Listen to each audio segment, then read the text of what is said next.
Hello everyone, I'm Maurice Ashley, and I'm here at the Fide World Championship Dubai 2021 held at the Dubai Exhibition Center as part of Expo Dubai.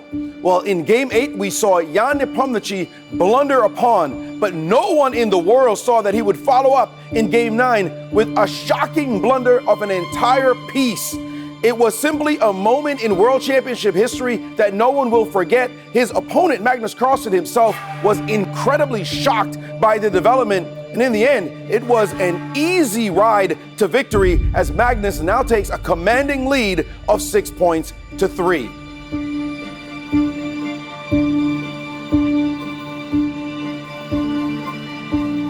In Game 10, Jan will have the black pieces. That's already a tall order trying to defeat Magnus Carlsen, who is a machine when he has white. But will Jan be able to bounce back and get that psychological grit, determination, and toughness that it will require with only 5 games left in order to defeat the champion and make one of the most epic, storied comebacks in World Championship history?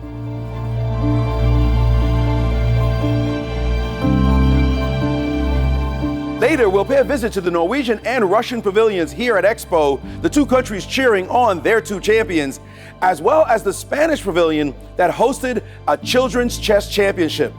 And we'll hear from the famous Judith Polgar, the greatest female player in the history of chess. Let's get to Game 10.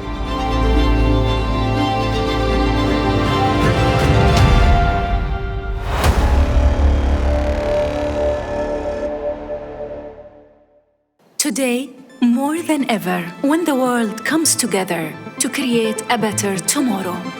It's going to be magic. Oh, La magie. Magic. Magic with music. With architecture. With colors. Magic with celebration. With your safety.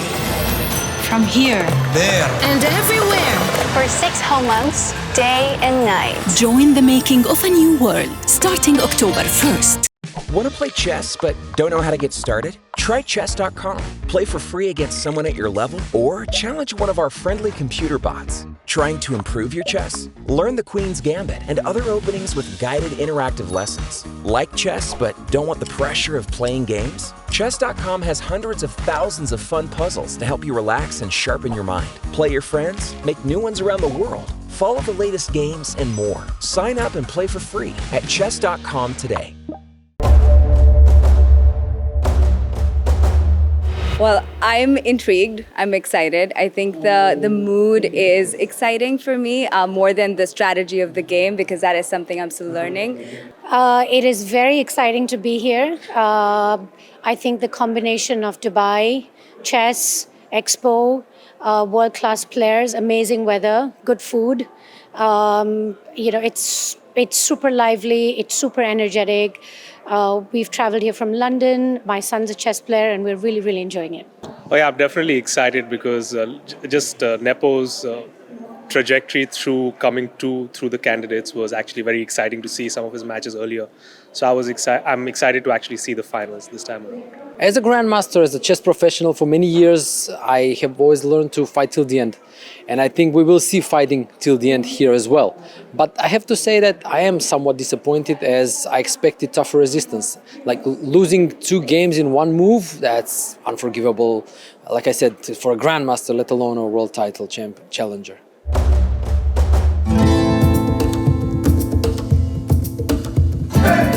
World Expos are about countries, and right now on our Expo 2020 site, we have 192 country pavilions and international organizations. This means we brought the whole world in one place on one platform for 6 months, a must-see. These guys have worked relentlessly for the past 5 years, if not more, to actually bring their pavilions to life. Let's take a look at our champions' pavilions. Here we are at the Norwegian pavilion. Now Norway has chosen to talk about the oceans. Why the oceans? Because the ocean holds the key to many of the UN Sustainable Development Goals. How do we use our planet's resources but yet preserve them and conserve them? This is why Norway is here showcasing it in their pavilion. The fact is, by 2050, there might be more plastic than fish in the sea.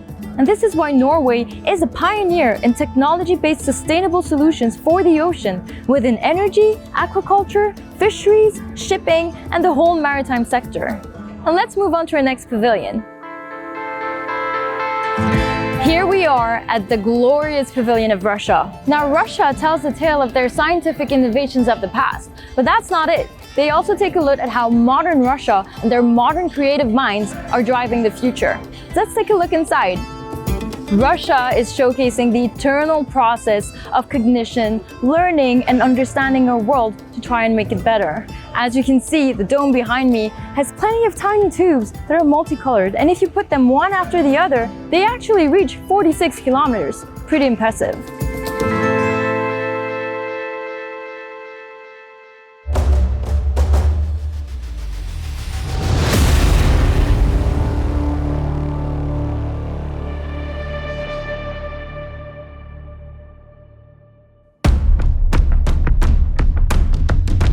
Your Excellencies, distinguished guests, ladies and gentlemen, I'm Maurice Ashley, and it's my pleasure to welcome you to Game 10 of the Fide World Championship Dubai 2021. With the white pieces, from Norway, the world champion, Magnus Carlsen. Playing with the black pieces, the challenger, from Russia, Jan Nepomniachtchi. Representing Fide, the deputy Fide president, Bashar Kouatly. And a history maker, the first Emirati female race car driver, Amna Al-Kubaisi. Amna will be making the first move for Magnus. And with that, let the game begin. Game 10 of the World Championship underway as Magnus has kept this move pawn to e4, and Nepo replying with the move pawn to e5. That stopped Magnus just momentarily, as this move is known to be very solid, but Nepo should need a win, or should be looking for a win. Down 3 points. Magnus just briefly paused there, probably not expecting Nepo to play so solidly, and he's continued in solid fashion with the Petrov's defense, sometimes known as the Russian defense. This is not the kind of move you want to play. If you want to play for victory, is Nepo trying to shut the game down and play for a draw and take his chances with the white pieces in the next game? There he goes, attacking the knight. We expect the knight to drop back, normally goes back to the square f3. And Magnus has placed it on d3. This line has some tricks in it, but it has a reputation of being very drawish. So are both sides looking for draws, as now Nepo is just taking this pawn? Are they looking for a draw? That is, knight takes on e4, and Magnus now bringing his queen to e2, attacking the knight. The knight is pinned, it cannot move because there's a king behind it, but the standard and only move here that makes any sense is queen to e7, and there's Nepo playing it. We are seeing very solid play by both parties right now, and Magnus reaching for the knight, knight to f4. This is all standard theory to this point. A very tricky move here is to bring the knight off the back rank and go to c6. But he has retreated with knight to f6, offering a trade of queens. That will simplify the game dramatically if that happens. Whose favor is it in? Normally in black's favor to get a draw, but Nepo is in a desperate state right now. Magnus playing the move d4, not trading queens just yet. And now the move knight to c6. That looks different. That looks like the first new move of this line. Knight to c6. He's got Magnus pausing for just a moment. This is attacking a pawn on d4. This gives Magnus a chance to spice things up. Will he go for the knockout and try to win a third game in a row?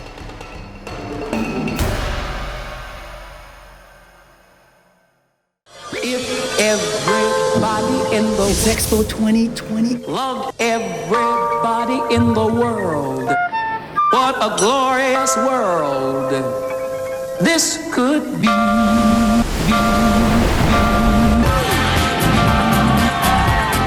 It's the culture, the music, the artwork. It's the people.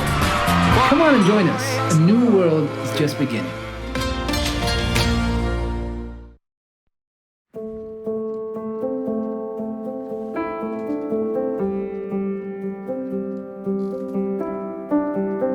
Chess is hugely a psychological sport. Psychology is a big part of it. But in a match, I think it's like 10 times more than a tournament. It's a lot at stake. The whole world is watching you. And of course, your character traits going to be shown on the board and during the match. And also, what is your mind of state? How can you handle loss? How can you move on from your mistakes? Of course, this is the biggest problem, that when you have to handle with your own mistakes, your own shortages, where everybody knows what is that, and you have to face it, and you have to be extremely honest to yourself to be able to change on that. And I think it was known for everybody that for Nepo it is possible that psychologically he can go down, because we've seen him playing 1 or 2 games badly in a tournament, and then you saw that he was frustrated. It just couldn't handle it. And this is something which I think happens here also, that in Game 6 it was the game of the match, clearly. It was huge. He made mistakes which is possible to make, but it's very difficult for a chess player to forgive to ourselves and not to think about it continuously, that why did I make this? If. So for that, you have to have a very stable background and mental preparation.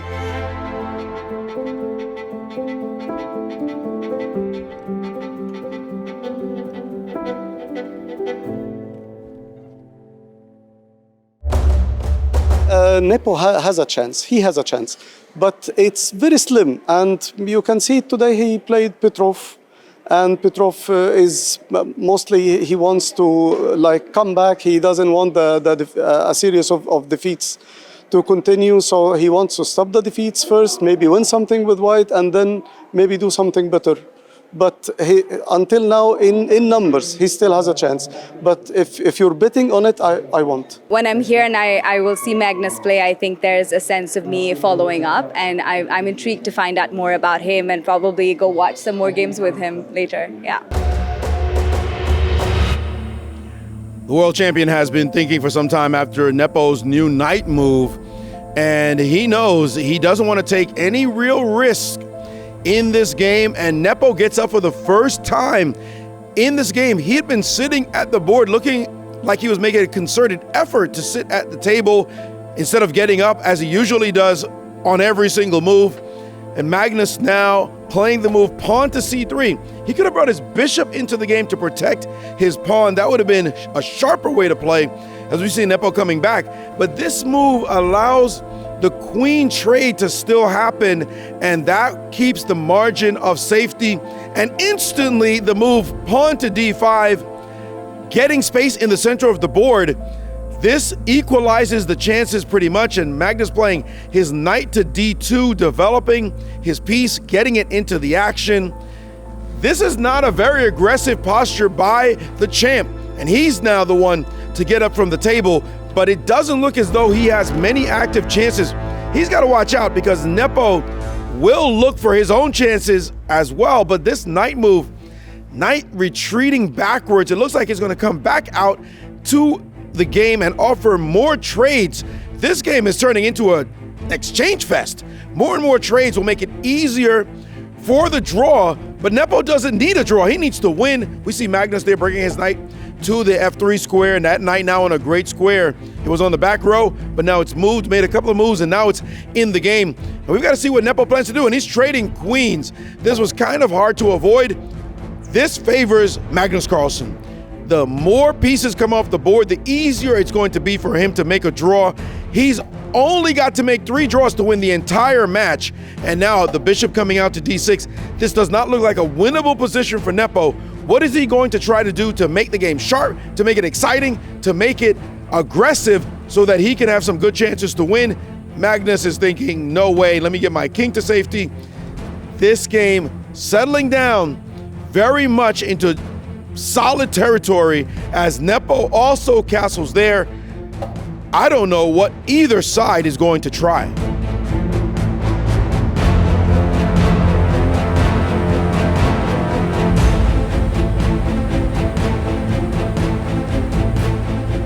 This game has been proceeding at a pace that Magnus loves. He's getting no complications on the board. He's just shutting everything down, and he's looking for more and more exchanges. And there he goes, rook to e1, saying, let's trade off more pieces. The less pieces you have, the easier it's going to be for me to make a draw, and I will close in on the magical 7.5 points I need to win the match. He's got 6 points right now. A draw is a virtual disaster for Nepo, but he's feeling the weight of the world on his shoulders at the moment. How is he going to spice things up in this position? Magnus has him completely on lockdown.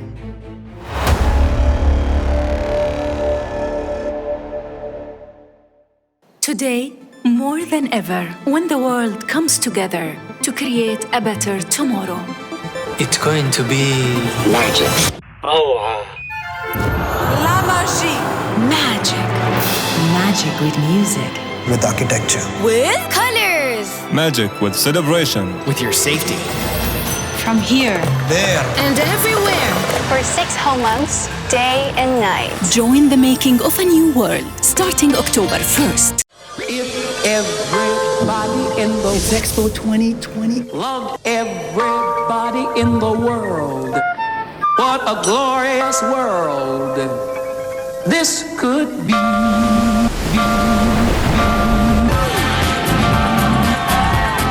It's the culture, the music, the artwork. It's the people. Come on and join us. A new world is just beginning.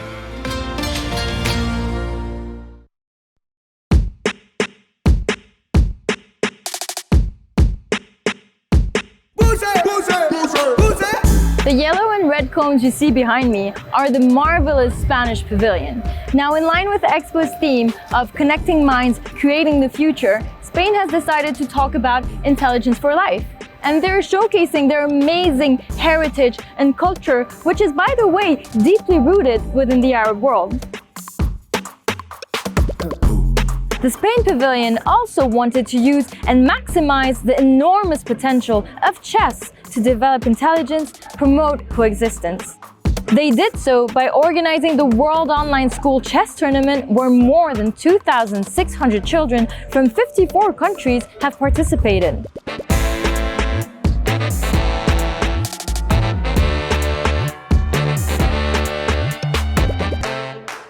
This is the Sports and Wellness Hub, right next to the Australian Pavilion. Now this is where the fun happens. You have all types of tournaments happening here. You can see the chess tables behind me, but we're right now on a football pitch, and behind me is a basketball court. And we even had the Harlem Globetrotters here present a month ago playing. We hope to see you with us very soon. Come enjoy the fun.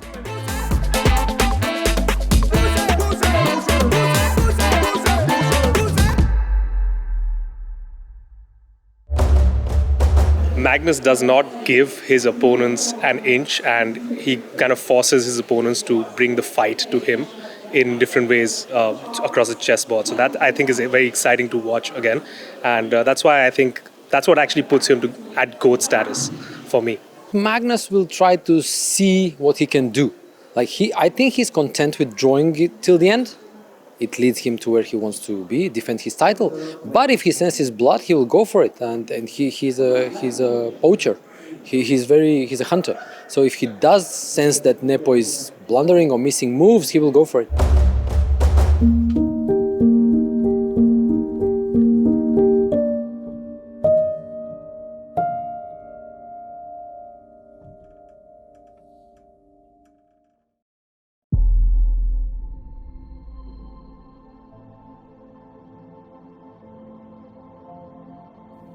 Jan Nepomniachtchi in a difficult position as he's got a solid game. Magnus is happy to see more and more exchanges. A draw looking closer and closer, making it more inevitable. And there he goes, exchanging off a pair of rooks. But that just simplifies the position in a way that favors the world champion as Magnus races back to the board. There's only one real move here, and that is to capture that rook, and he has done so. These trades don't look good for Jan, and there he goes. He's offering more trades. Knight to e6. That's just going to deaden an already dead position. And Magnus says, thank you so much. I'm happy to trade off more and more pieces. You're not going to beat the world champion playing this kind of minimalist, frankly, boring, tepid chess. He's just too good. I'm not sure why Nepo looks so calm, down 3 points in the match at the moment, and Magnus playing that move G3, saying, this is my championship to lose. If he plays solidly, Nepo should have no chance.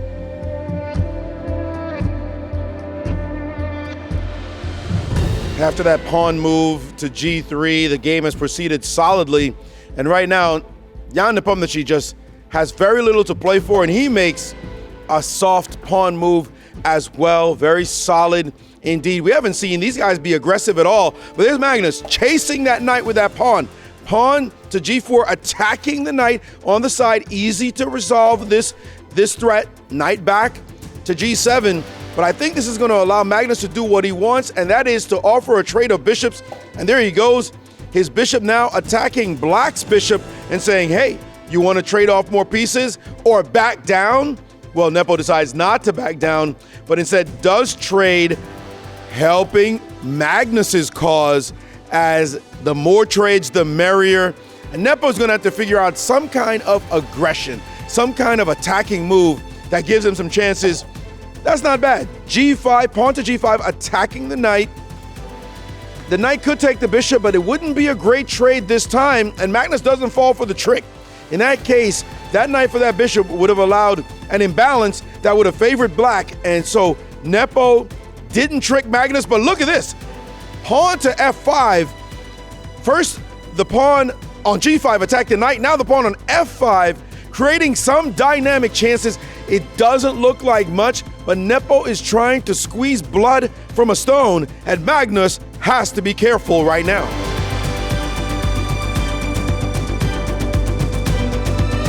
Magnus has been thinking for some time now, trying to make sure that there's no danger here in the position. It seems like he has a very simple move, and he's played it, the pawn to H3. That's a very solid move, protecting his pawn, and he knows that he has this game under control.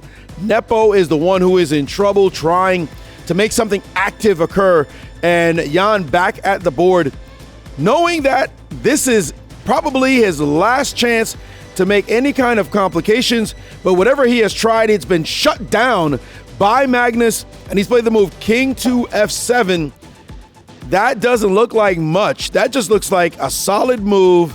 Nepo's face tells the story that he doesn't have much of a chance here, and Magnus knows that if he just keeps playing a couple of safe moves, Nepo will have nothing. And Nepo walking away from the board once more. He's got that hangdog look. Like, dude, what am I supposed to do when this guy is as good as he is and keeps shutting down all my attempts? And Magnus now ready to move his rook, and he swung his rook all the way over to H1. Looks like he's preparing potential attacks on that side, maybe an H4 break. But Magnus, as cool as the other side of the pillow, looking very relaxed right now, totally in command of this position, while Nepo is just struggling to find something to do.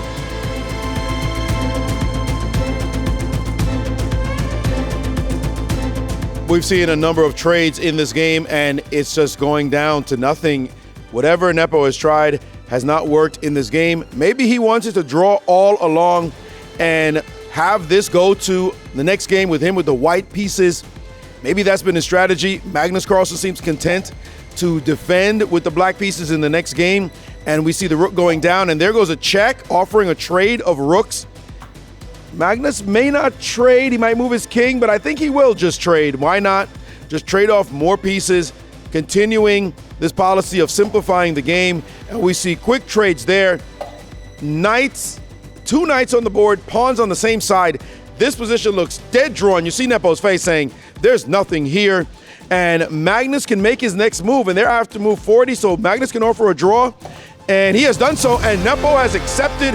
The game is drawn. Game 10 is in the books. And Jan Nepomniachtchi has only 4 more games to try to close the 3-point gap. This is a very difficult position for him, no question about it. Give Magnus all the credit, as he looks like he has a lock on this match.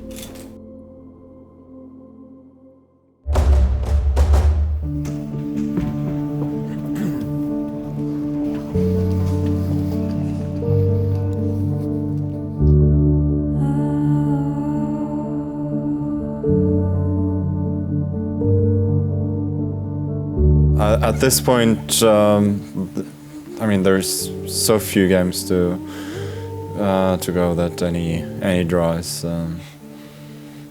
yeah, it's an excellent result. The problem that basically playing as black, you don't have such a big choice, and I mean, especially it's classical. Even if you play so-called sharp opening like Sicilian, you white wants to shut it down, white surely.